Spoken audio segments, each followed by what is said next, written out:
Во неделниот микс секогаш даваме простор за културата, тоа веќе знаете, а денеска една од темите ни е и музиката. Ставаме фокус на музиката, на концертите, на сето она што е важно кога станува збор ангажманите на мојот следен гостин, а мојот следен гостин е музичар, тромбонист во Македонската филхармонија, исто така и педагог.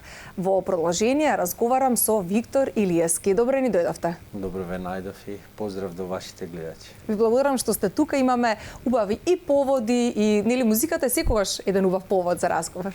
Точно, има многу теми, музиката опфаќа една прекрасна дејност која што ја извршуваме и секојдневно и мислам дека е едно големо задоволство. Така. Вие сте дел од No Borders оркестра, неодамна токму овој оркестар имаше и концерт во Скопје. Па кажете ни како се случи да бидете дел од овој оркестар кој што има членови од регионот, нели? Па кажете ни сега подетално за тоа како станавте дел.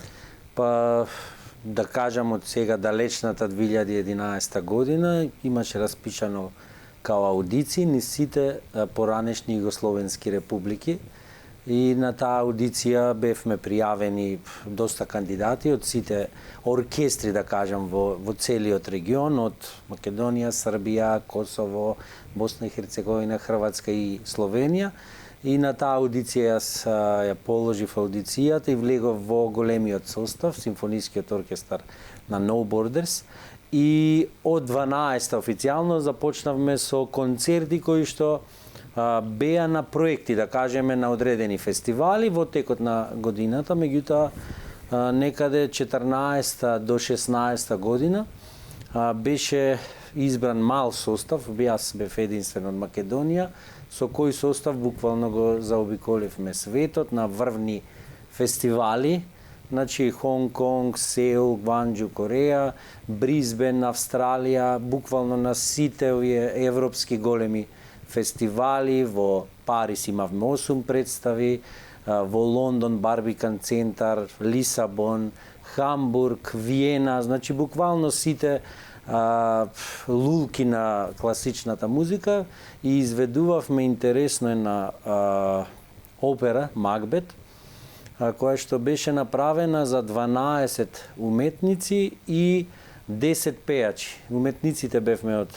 поранешни југословенски републики, а пејачите беа од Јужна Африка и многу интересен склоп така на уметници на сцена и проектот бидејќи беше многу успешен, секој наредно тромесечие или да кажеме секоја после 6 месеци добивавме нови покани и така успеавме тој проект да го задржиме 3 години и нормално се враќав тука и така натаму, меѓутоа навистина едно големо искуство за мене бидејќи третманот како музичари кои што го имавме на тие врвни фестивали беше навистина многу прекрасен и големо искуство за мене.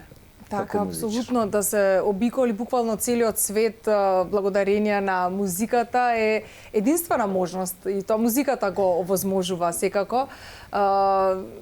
И кога настапувате на тие светски сцени, какво е чувството кога луѓе буквално од целиот свет ја слушаат вашата музика, па дел пренесувате нели од македонската, како изгледа сето тоа? Па многу интересен факт што навистина насекаде на големите сцени некаде имавме и пред концертите и после концертите како некои коктели, мини коктели каде што публиката доаѓа, не поздравува. Еве да кажем во Кореја прв пат луѓе слушаа за нашата држава, од каде доаѓам и мислам дека е одличен момент за представување бидејќи во тие програми кои што бутлети кои што ги имавме се стои моето име, до моето име и презиме беше и државата Македонија, така да многу интересен моментот што многу емотивен момент беше бидејќи представата Макбет бе направена нели од Верди, меѓутоа направена за овој состав со текст каде што зборува за да кажеме малтретирањето на црнците во Конго, државата каде што се убиени околу 5 милиони луѓе, а во моментот на оваа представа која што изведувавме, изведува уметници со потекло од Јужна Африка и буквално пеачите плачат на сцена по тој пост-апархейд, да кажеме, период,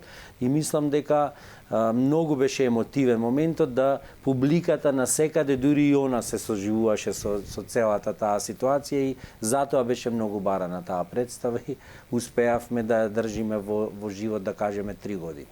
Тоа е навистина уникатен момент. Еве, голем број на членови има во оркестарот. Колку всушност, која бројка?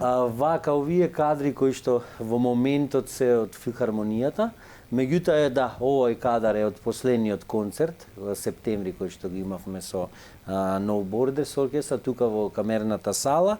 Броеше 30 членови, иначе целиот симфониски околу 70 членови. Тоа е сериозна бројка. Так. И сето тоа да се согласи, нели, во еден здив, во една музика е фасцинантно. И како се согласувате сите овие години како тим? Многу интересно, бидејќи како што наведов, оваа голема турнеја која што траеше, во оркестарот, во камерниот дел, да кажеме, учествуваа срби, хрвати, словенци, еве јас, имаше и од Босна и Херцеговина. Многу интересно што луѓето ги тргнаа проблемите, заборавија на тие поствоени времиња, тешки за овие простори кои што ги имаме тука во овој дел од светот и Балканот. Меѓутоа многу интересно, буквално дишевме како еден, сите таа представа која што мислам дека 80 пати ја изведовме.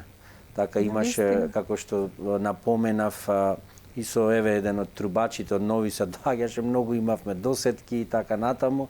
Буквално како едно семејство кое што го заобиколи светот, се чувствува. Прево, тоа е исклучително важно и публиката секогаш тоа го чувствува. А еве гледам и слики од концертот во Македонската филхармонија неодамна. Какви беа вашите впечатоци од самиот концерт, но и публиката како реагираше? Многу интересно беше, бидејќи овој концерт беше поддржан од австриската амбасада, словенечката и Евана и Лотарија на Македонија, Казино Австрија, бидејќи австријците на некој начин го промовира овој проект Turning Point. И овој проект имаше голема одзив и од страна на сите амбасади, многу, значи, од меѓународна интернационална публика, се разбира и од нашата публика, која што има слушнато веќе за овој концерт и се радува што се наполни ова сала и беше прв проект. Меѓутоа јас во оваа ситуација се најдов од другата страна во организацијата и успеавме да обезбедиме финансиски средства да се конечно донесе овој оркестар во нашата, бидејќи од постоењето немаше ниту еден настап во нашата држава. А меѓувремено во овој период имавме концерти Цанкарев дом Љубљана, Коларас, Белград, Нови Сад, Приштина, еве сега треба да следува октомври месец во Тирана, истиот проект, така да насекаде имаше поминато овој оркестар со различни програми, се разбира. Меѓутоа, еве, драго ми е мене и како член, но и како дел од организацијата да го донесеме проект. Нели не е секогаш едноставно сето тоа да се организира, но вие исто така имавте функција на директор на Македонската филхармонија пред неколку години, така што овие можеби организацијски, нели, да кажам, способности не ви се непознати.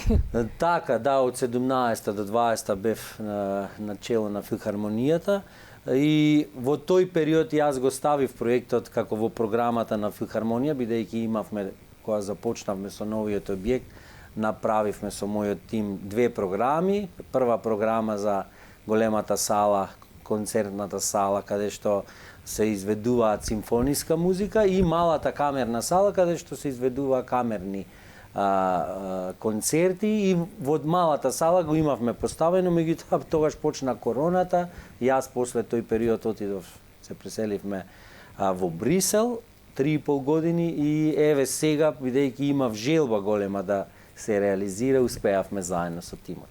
Навистина. Сега живеете тука или исто? Тука сме, тука да, во филхармонија ми мируваше местото, во Македонска филхармонија, како тромбонист, дел од групата тромбони, да. Навистина убаво, вие покрај што сте член на No Borders оркестра, исто така со Македонската филхармонија, имате многу концерти, нели, и долги години сте дел од тој оркестар. Во однос на нашата публика, кажете, нима ли посетено за класичната музика? Каков е сега овој период? Да ви кажам, јас сум таму член од 2000 година, уште како студент.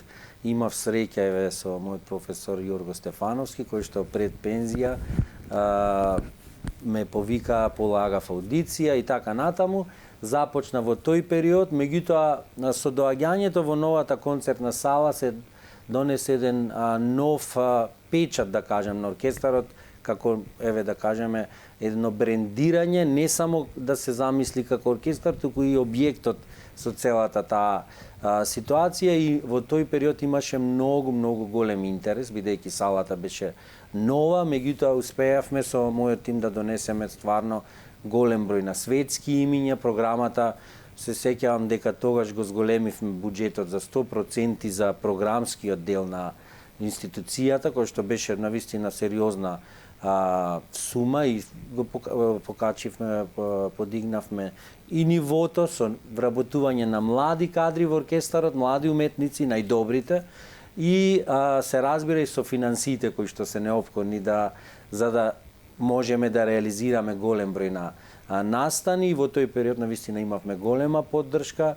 Со враќањето гледам дека публиката падната, што мислам се надевам дека ќе успе новиот менаџмент тоа да го преброди, и се надевам дека филхармонија заслужува да има своја публика која што и tekako со години ја следи нашата програма, и мислам дека оркестарот заслужува, бидејќи навистина сме на едно високо ниво во регионално, навистина меѓу подобрите оркестри, и мислам дека има една голема база, потенцијал, вработувањата беа навистина во тој период. Успеавме да се избориме за околу 40 и за објектот и во оркестарот, што ми е драго, беа примени млади музичари. Имаме врвен квалитет на музичари. Да. Тоа покажува и самите покажуваат и концертите во странство на истите тие музичари, и награди исто така. И тоа е всушност фасцинантно колку ние многу често и со помали буџети успеваме да направиме и одлични концерти, представи.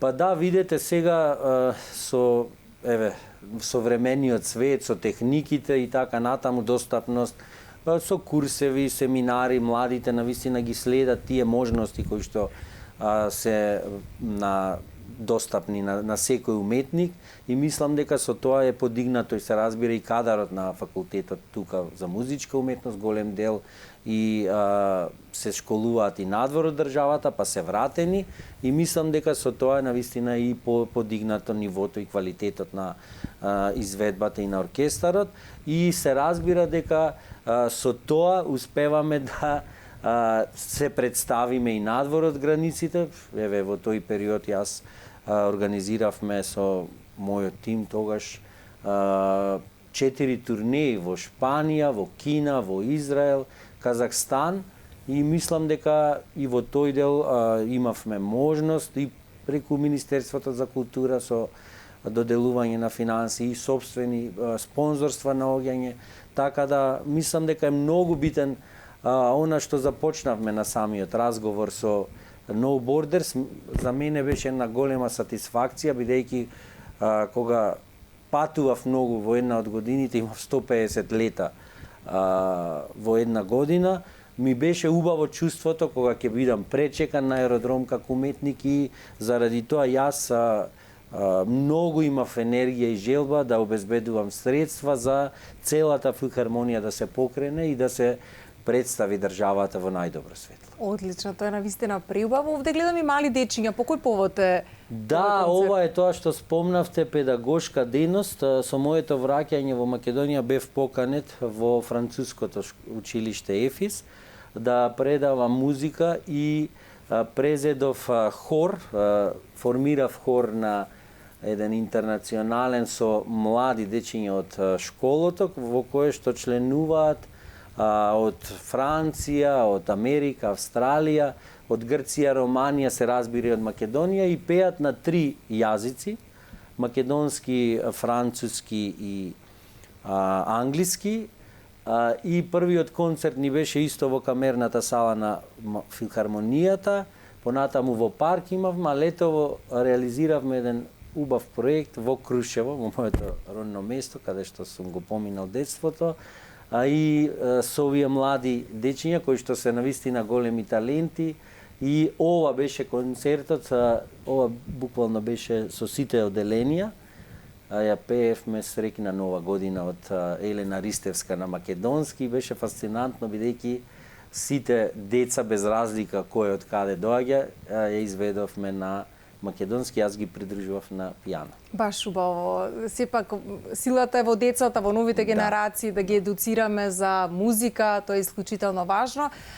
Ете, каква е педагошката, професорската дејност? Сепак ги учите најмаличките, сега веќе имате и ваше приватно училиште за музика, честитките и за тоа. Како да се предава на најмладите? Идејата ми дојде од Белгија, Брисел, кога бев го изучува францускиот јазик, и добив покана од една од школите да им организирам, бидејќи во комуникација со дирекцијата, добив покана да им спремам неколку концерти, и таму има концерти за Божик, за Великден, за Маскембал кога правеа и така натаму, и добив можност да организирам таму неколку концерти со дечиња од Белгија, и идејата ми беше да се искористам, бидејќи свирам и пијано, да се искористам и да пренесам таа енергија која што ја имам долги години како член на филхармонијата, уз песните кои што буквално се прекрасни, има прекрасни детски песнички кои што се на француски јазик, и кога стигнавме тука во разговор со дирекцијата на француското училиште ЕФИС,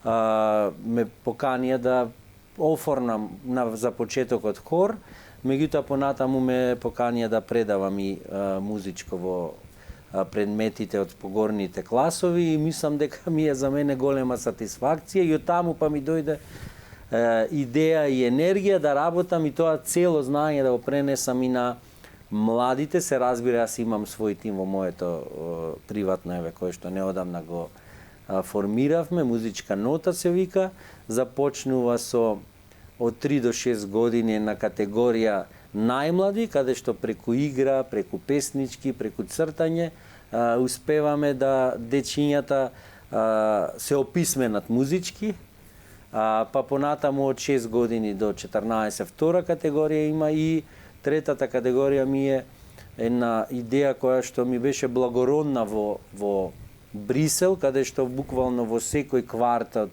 на селбите во градот имаше и приватни и државни школи, се разбира, поддржани од општините. Таму има 19 општини, буквално возрастни луѓе, и моите деца беа дел од тие образование таму и во однос на основното музичко. Певе после моите деца имаше една прекрасна дама која што имаше 60 години, учеше да свири пијано. Значи никогаш не е доцна.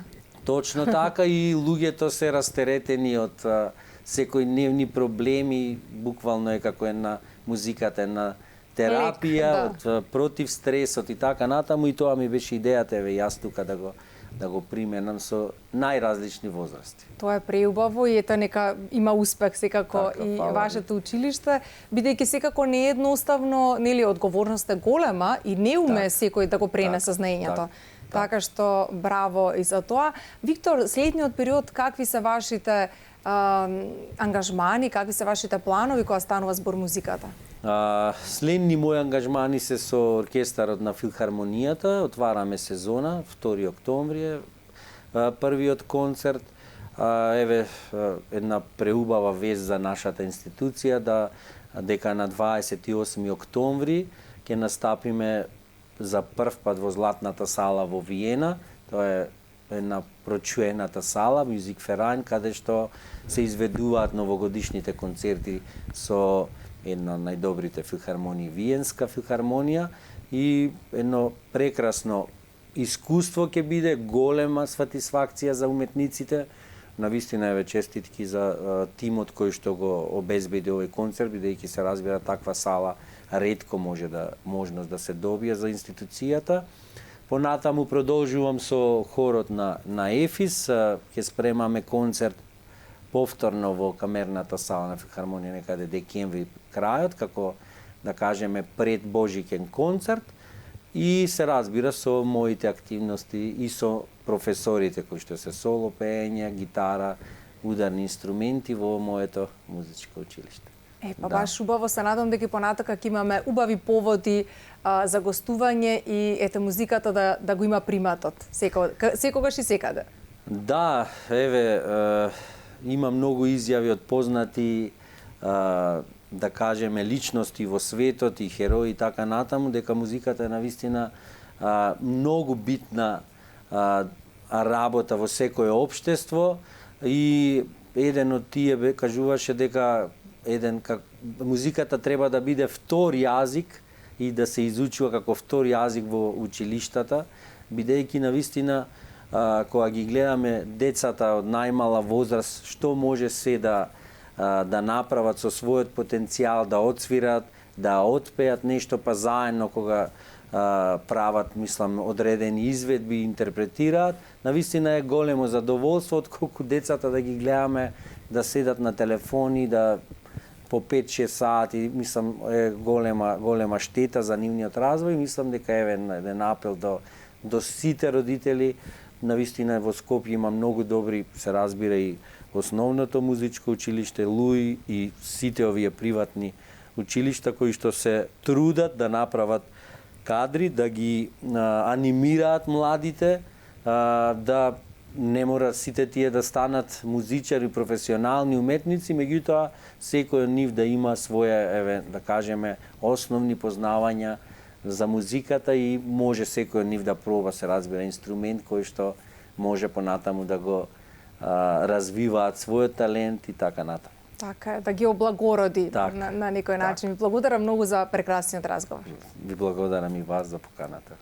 Почитувани гледачи, Виктор Илиевски, музичар, тромбонист во Македонската филхармонија и педагог, беше денеска дел од неделниот микс, а јас ќе ви се заблагодарам што и вие бевте заедно со нас изминатото време и секако ќе ви закажам повторна средба следниот викенд со нови културни теми и гости овде во студиото на Телевизија 24. Ви благодарам што не следевте и пријатно.